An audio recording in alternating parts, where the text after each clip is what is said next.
Well, good afternoon, ladies. I'm Michelle Easton, president of the Clare, Boothe, Luce Policy Institute. Today we are here to honor a great conservative woman who every day stands strong for conservative principles, Congressman Marsha Blackburn. And she told me once that soon after she won election in the U.S. Congress, a local little boy came up to her and asked her, "Do we call you Congresswoman now?" Marsha told him, "When I was in the state senate, you didn't have to call me senatress, so call me congressman. I am with you. When I'm running the meeting, I'm the chairman.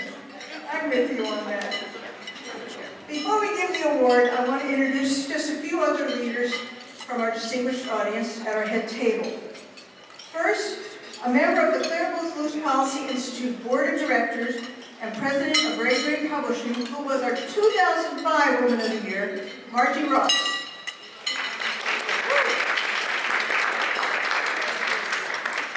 Next, Vice President of the Heritage Foundation, who was our 2008 Woman of the Year, Becky Norton Dunlop, who is also the Luce Institute's partner at the Conservative Women's Network Lunch we hold together each month at the Heritage Foundation. Becky?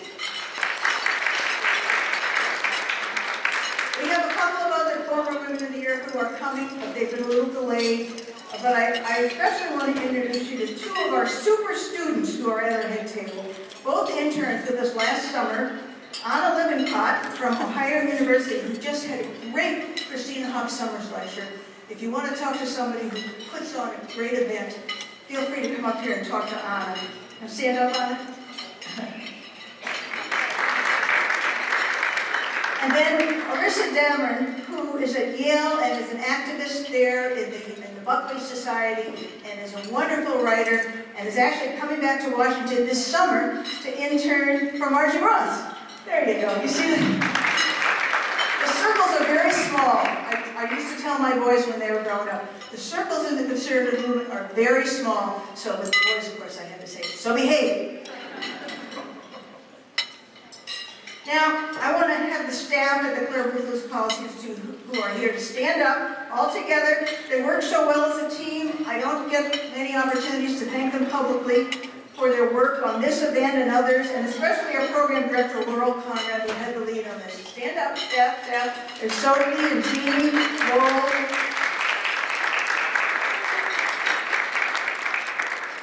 Now, for more than 23 years, the Clare, Boothe, Luce Policy Institute has been preparing, promoting, and celebrating the best conservative women in America. And every year, the Clare, Boothe, Luce Policy Institute gives a Woman of the Year award to honor an extraordinary woman who, like our organization's namesake, Clare, Boothe, Luce, shows courage, leadership, grace, and dedication to advancing conservative principles. This year we're honored to present the 2016 Woman of the Year Award to Congressman Marsha Blackburn of Tennessee. She was first elected in 1998 as a Tennessee state senator, and her Senate career included leading a statewide grassroots campaign to defeat a proposed state income tax. Tennessee is one of the states without an income tax. And she earned a reputation through that and many other things as a champion of anti-tax and government reform issues. Marsha came to Washington to represent Tennessee's 7th Congressional District in 2002 and quickly became a leader in Congress as well. She has served on the U.S. House of Representatives Majority and Minority Whip teams since her election in 2002 and serves as Vice Chairman of the key Energy and Commerce Committee, which has jurisdiction over health care, energy, and telecommunications issues. She's also one of our best speakers on the Obamacare disaster and describing the better conservative approach to American health care. She's earned a special reputation as a leader and policy expert on telecommunications issues and intellectual property rights, and has strong ties with Tennessee's recording industry and the songwriters and performers who make it great.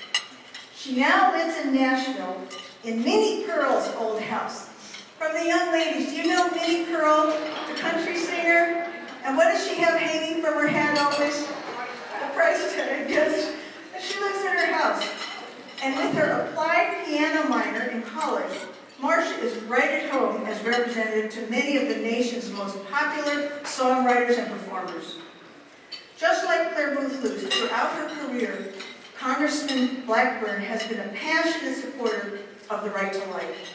She believes every life is precious and that we must work to build a culture that respects the right to life. During the past year, she helped lead the fight to defund Planned Parenthood and was recently named chair of the House Select Investigative Panel on Infant Lives, which is tasked with gathering information about the medical and business practices of abortion providers and organizers who sell baby body parts. She's a great model for young women with a wonderful husband and 2 terrific children, and now she has grandchildren. She's a 1974 graduate of Mississippi State University, and she paid her way through college. Those of you who are working through college, she paid her way through college on a 4A scholarship. Yes, I worked my way partly through too. Yes. By selling books door to door with the Southwestern Company, and she was one of the first female saleswomen in the South and went on to form the company's first female sales division after college. She's a bold and persistent fighter for conservative principles. She's somebody that so many Americans, especially young women, are inspired by and look to as an example when it comes to courageously speaking out and working as hard as you can for what you believe in. Many on the left, especially in the universities and in our popular culture, pretend not to be aware of the amazing achievements of women like Marsha Blackburn. Instead of praise, and I know many of you see this on your campuses, conservative women are often ridiculed or marginalized. Sometimes they are savaged by liberals and radical feminists and left-wing leaders and groups, and many in the media. But at the Clare Boothe Luce Policy Institute, we are eager to celebrate the achievements of conservative women leaders. We know they represent the millions of women across the country who believe in traditional values, who believe that peace for America comes through strength, and that our rights come from God, not from government, and that's what makes America an exceptional country. Marsha, I want to thank you for all you have done as a conservative leader for America, and for inspiring so many women with your devotion to hard work and principles. You are a leader who, like Clare Boothe Luce, is beautiful, persuasive, and principled. Please join me now in welcoming our 2016 Woman of the Year, Congressman Marsha Blackburn.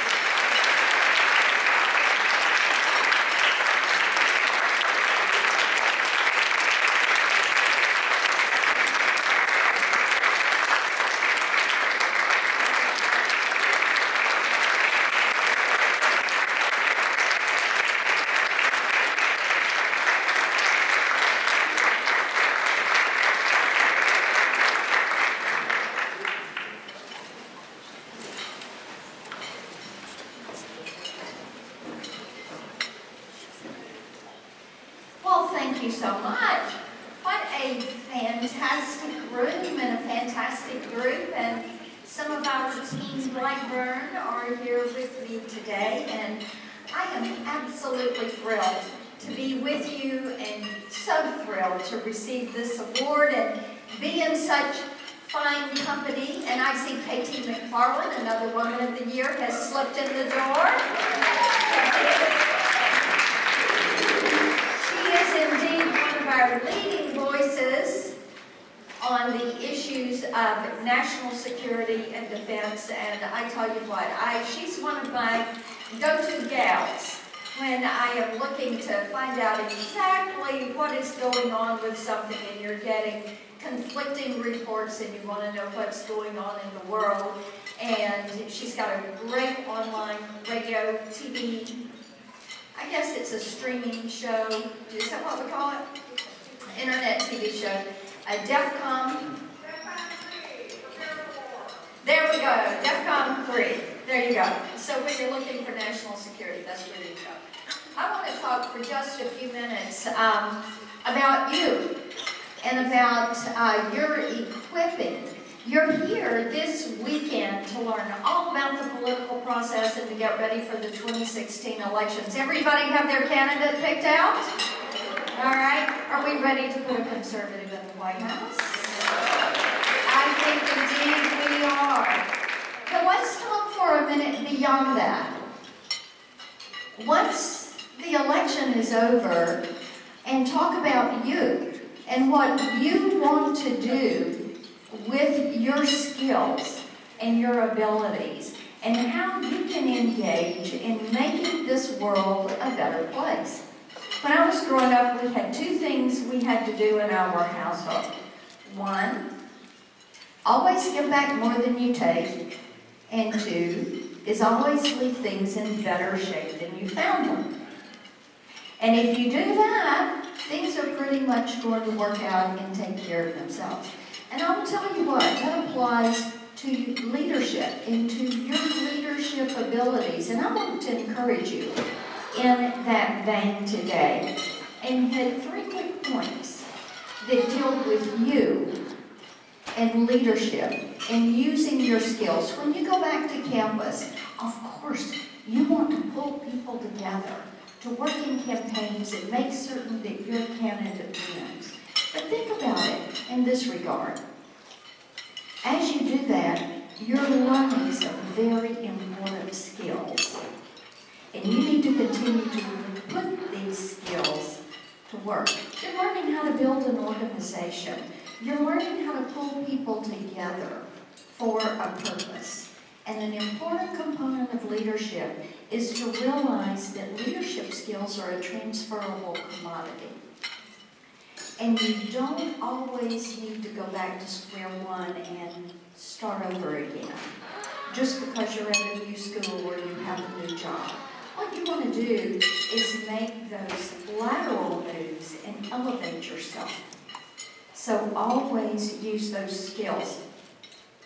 Michelle told you the story of the guy that came up to me and said, "Little lady, what are we going to call you if you win this election?" Bear in mind, Tennessee had never elected a woman in her own right to Congress. We've still never had a female governor or a female U.S. senator. So I was a groundbreaker on this. And as I was explaining to that guy why he should vote for me, because that was his first question, why should we vote for you? I told him, I said, well, let me tell you something. I have been the 3-year-old choir director, the room mother chairman, and the Girl Scout cookie mom. And if you can handle those jobs, you can handle the U.S. House of Representatives. And I will tell you for sure, any woman who has ever been the Girl Scout cookie mom knows that you are looking for that final 26 cents at 3 o'clock in the morning to make that report balance out right. We should be so diligent with the U.S. budget. We wouldn't have $19 trillion in debt. Girl Scout cookie moms can't print the money to make it work out right. But the point was, I had a variety of skills, diverse skills, that came from a wide array of life that I was bringing to work for the public good. And I encourage you to remember to use those skills. The second thing that I want to encourage you on is leadership is not as it appears, but as it performs. And that is one of the key lessons from this election cycle. People don't care about your experience, they care about results. People want to know what the outcome is. And that is their focus.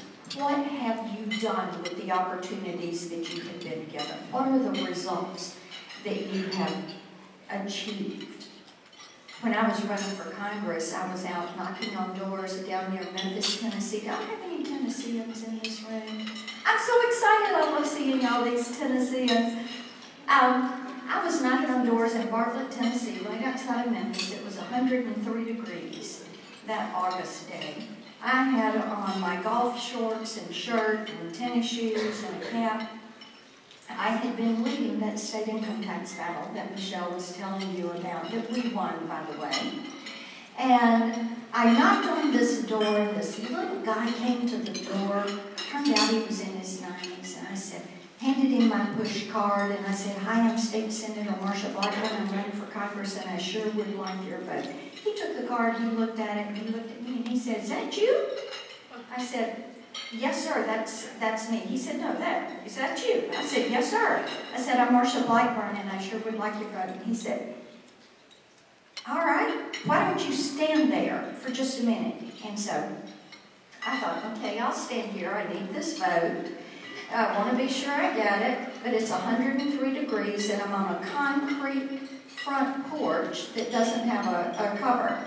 So he turned around, walked back in the house about 20 feet, and I heard him yell out, "Mama, Mama, get out here." He said, "That little old gal that's been leading that income tax fight in Nashville, she is on the front porch. And Lord, she is a little old bitty thing. Get out here." And to him, I did not, at that moment in time, look like somebody that had taken on the governor and the political establishment in Nashville and was beating back the state income tax and had won that fight. But what a great lesson to realize leadership is not as it appears. It's as it performs. Recently, I was at a meeting that were talking about recruiting candidates, and one of the guys in the room said, "Well, you know, so-and-so, he just looks like a candidate from Central Casting." And I said, "Interesting, why don't you describe that for me?" They didn't say a word, because they know what people want is performance. So whatever you do, whatever the task given to you, perform well. The third point I want to make with you is leaders raise up other leaders. Leaders are always mentoring. They are always pulling other people up and pulling them along. You never know when you're going to say something or do something that is going to inspire someone and encourage them. And one of the great lessons of our nation is we have a legacy of service and sacrifice that we pass from one generation to the next generation.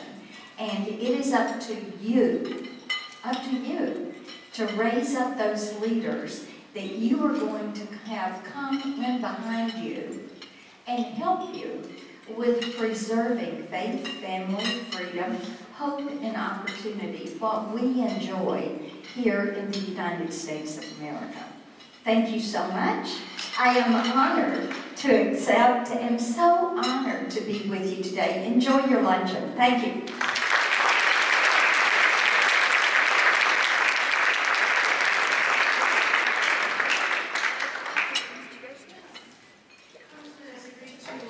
Do a few questions. I think we have a microphone, and the gentleman's getting here.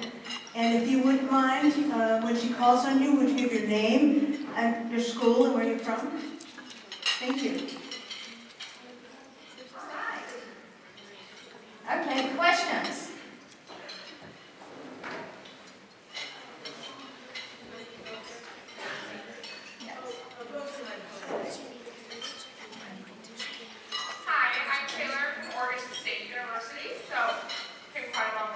Yes, you did. Pretty great state, full of liberals, but survived. So my question is, what is the biggest struggle that you've had to face being a woman in government? The biggest struggle that I've had to face being a woman in government is probably the attitudes, many times, of individuals that you are seeking to work with.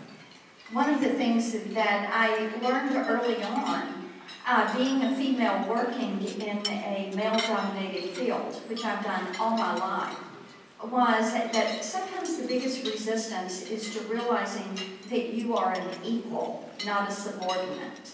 And I found early on that being extraordinarily prepared was so very important to that process, because sometimes there's not room for a hiccup and not time to stub your toe.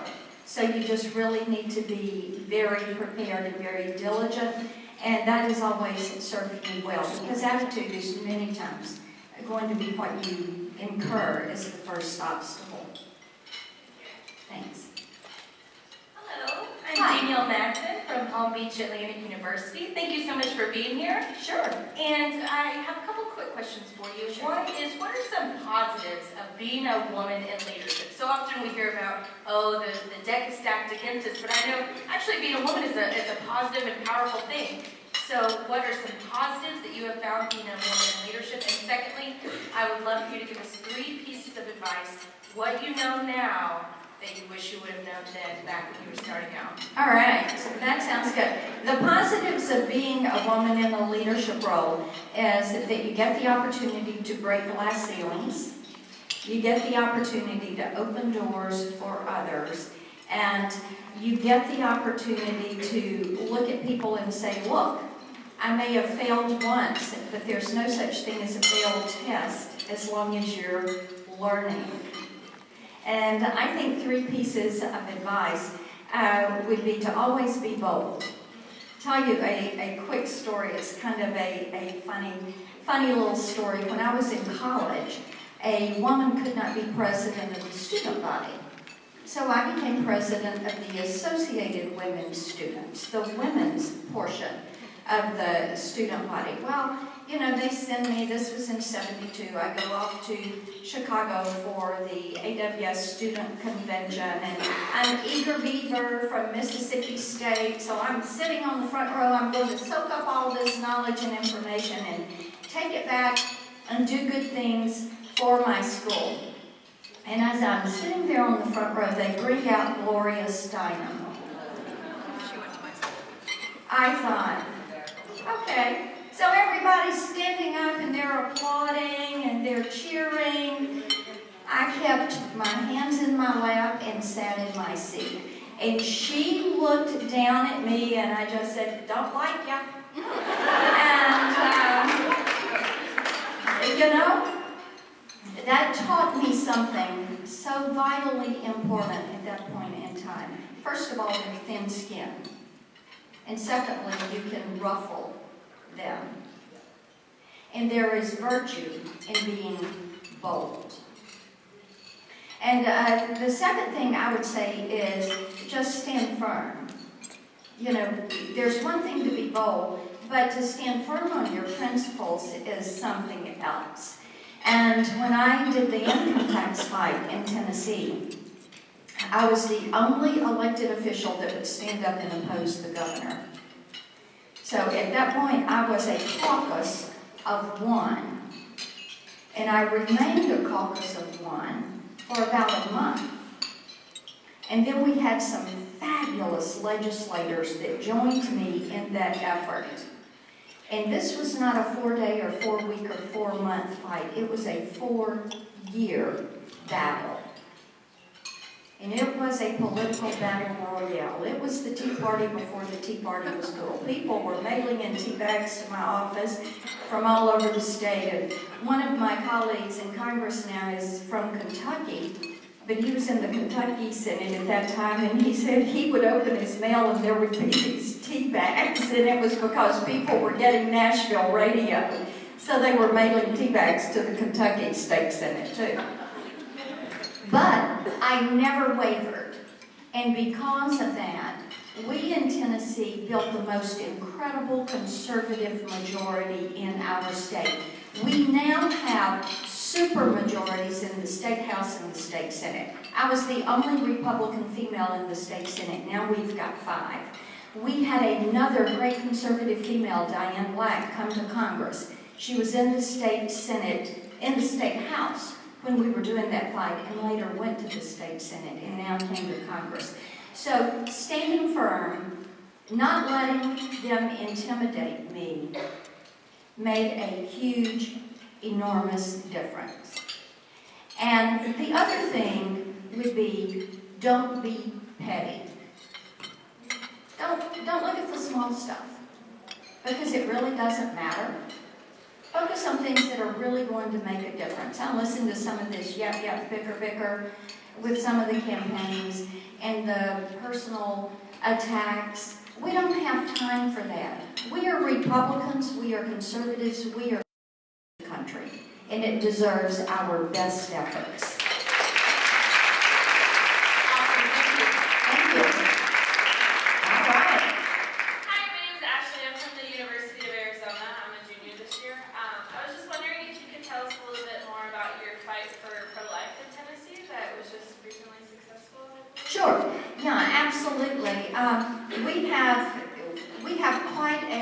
lot going on in the life arena right now, and I'm honored to chair the Select Committee on the Infant Lives. And I want to encourage each and every one of you to follow me. Go to my website, blackburn.house.gov. Go to Facebook. It is Marsha Blackburn. Twitter, @Marsha Blackburn. Instagram is Marsha Blackburn.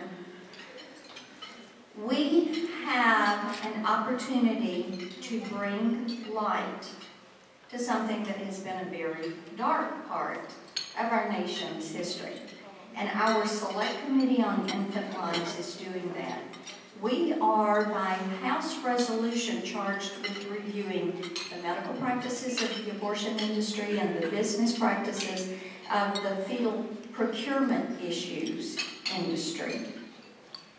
And looking at the relationship between the two of those. We held our first hearing this past week, and what was really amazing was this. Even the Democrat witnesses agreed with us that no one should ever make a profit by the sale of fetal organs or fetal tissue.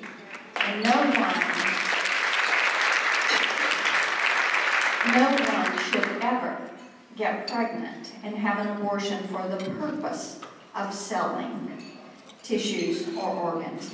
That no cures, other than some vaccines early on, have come from the research of fetal tissue. And that the consent forms that are being used by some of the abortion clinics are misleading or coercive. Now that came out of that first hearing, but we are very grateful that we've got a great committee. Everybody was well prepped and organized for that. And we feel like this is the way to bring light to the issue that abortion services are not always health services, and maybe to begin to separate these out. Title X funding go to healthcare services for women, not to abortion services, and we'll deliver our product by the end of the year. Thank you. Thank you. Hi, my name is Leanne Hyken. I'm from the University of Albany. I'm from New York, so I guess you can guess what I go through on a regular basis. Thank you so much for speaking and being such an inspiration for a conservative woman. I actually grew up really liberal. Again, New York. And That's okay. I grew up in the Baptist church, and I believe in redemption and second chances, so maybe you're in the I'm Jewish, so I hope that works too. I was wondering, so for me, I think the biggest problem as a conservative woman, the attacks don't come from men, but from liberal women. Of course. Liberal women, Yeah. it's bad. It's scary. I've been called an anti-feminist, I've been called a racist, homophobe, a bigot. I'm sure everyone here has experienced some of that. Sure. What do you think is the best, I wouldn't call it plan of attack, but I guess that's the only way to call it, to push back against this idea that women, conservative women, are being traitors to our gender? You know, and that is one of the age-old, I guess, the age-old arguments that are out there. And it's going to come. You know, I've had them talk about my hair, my lipstick, my clothes, you name it. And many times, and my age, they always love to talk about my age. You know, so you just have to say, it's the small stuff and I'm not going to worry about it. And I always feel like, you know, if you are going to look really great in the pictures and you're going to look approachable and friendly and you're going to reach out. You know why people gravitate to organizations or leaders? Because they relate to them. So be relatable and just keep thinking the way most women think and welcome women. I think this is one of the great things we're seeing this year. Our tent is being expanded.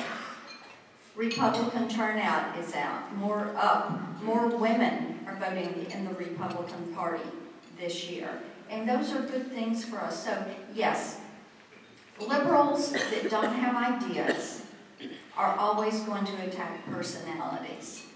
And when we focus on ideas, we win.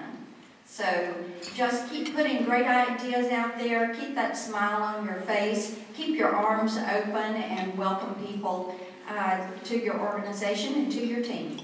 Thank you so much. Thank you. Diane's here. Yes, I'm delighted that you made it. Hi, I'm Caitlin Pekutsky. I'm a freshman at Hillsdale College in Michigan. Yes. And I was just wondering what, like you said earlier, that there's been a lot of pettiness with this election cycle. So what is the most important issue that you think should be brought out and talked about? Because I don't think we've seen a lot of that in debates in other interviews. It's just a lot of... You know, there are, from what I hear, and you've got a pro in the polling industry sitting in here who can tell you exactly, but I hear about three things: national security, jobs and economic security, and retirement security. And yesterday, when I gave my speech, I actually referenced the Latin root of the word security, which is securus. And when you look at the Latin root, it means free from care. That's what security means. Think about that.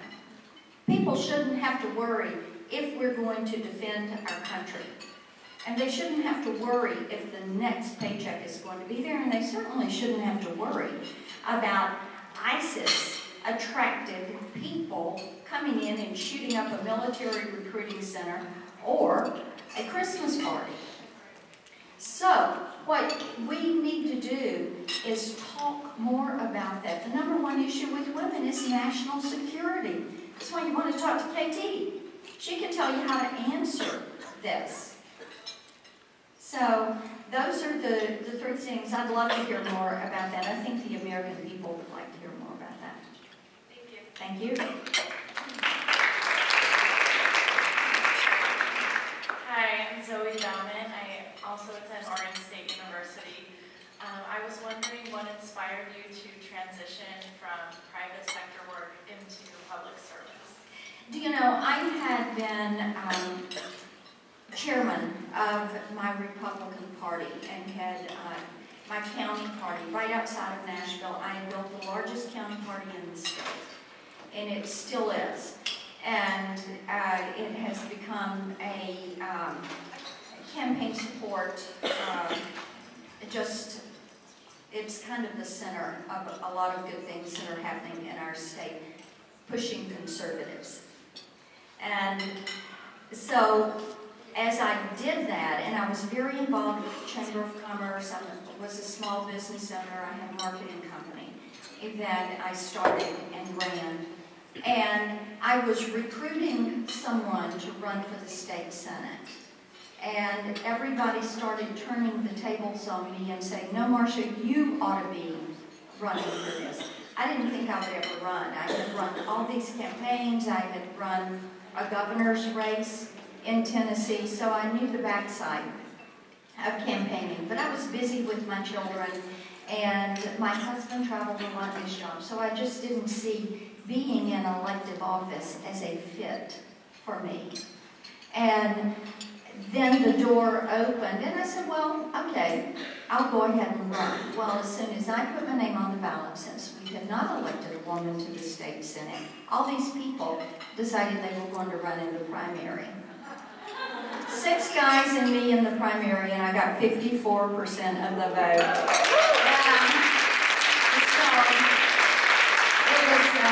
That's what started the door, and then leading that state income tax battle, and at the end of that, the congressional seat was opening up that cycle.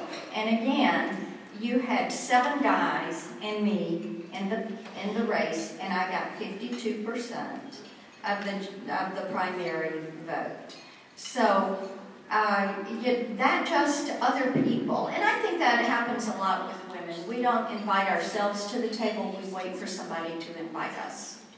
And certainly for me putting my name on the ballot that first time, it came as others that encouraged me to make that move.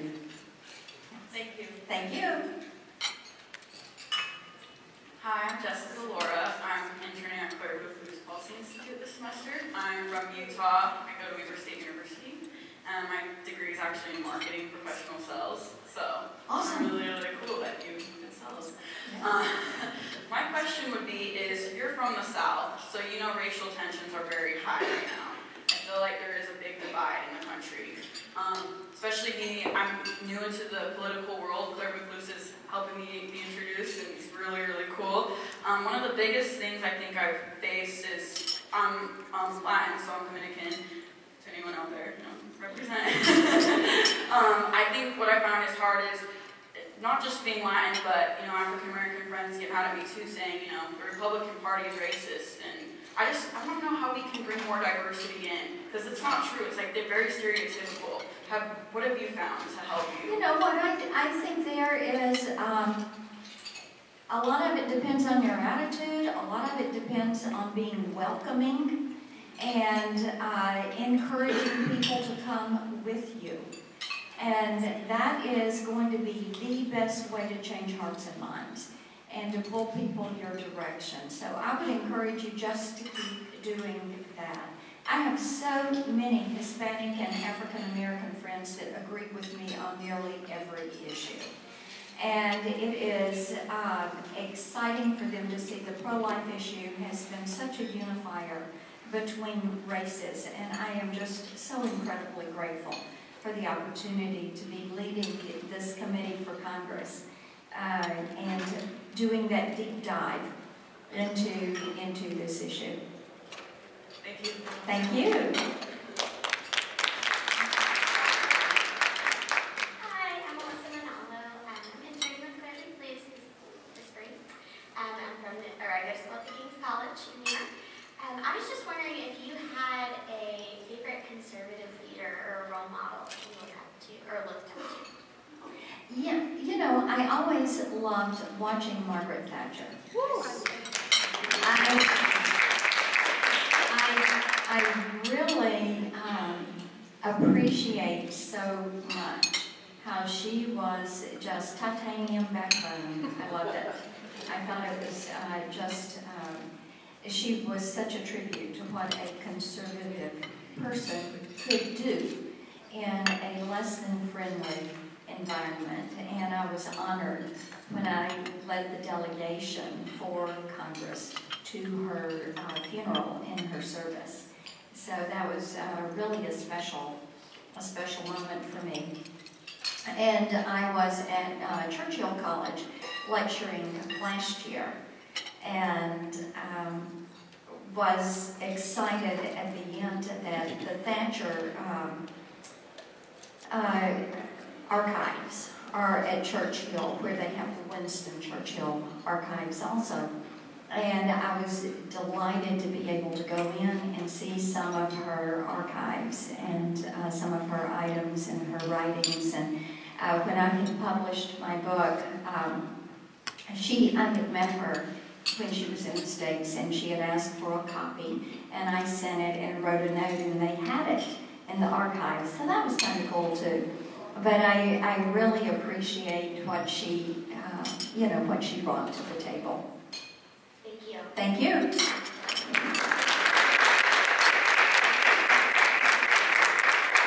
She's an inspiration to me, so I know to all of you women she's an inspiration. Brave, strong, honest, and gracious.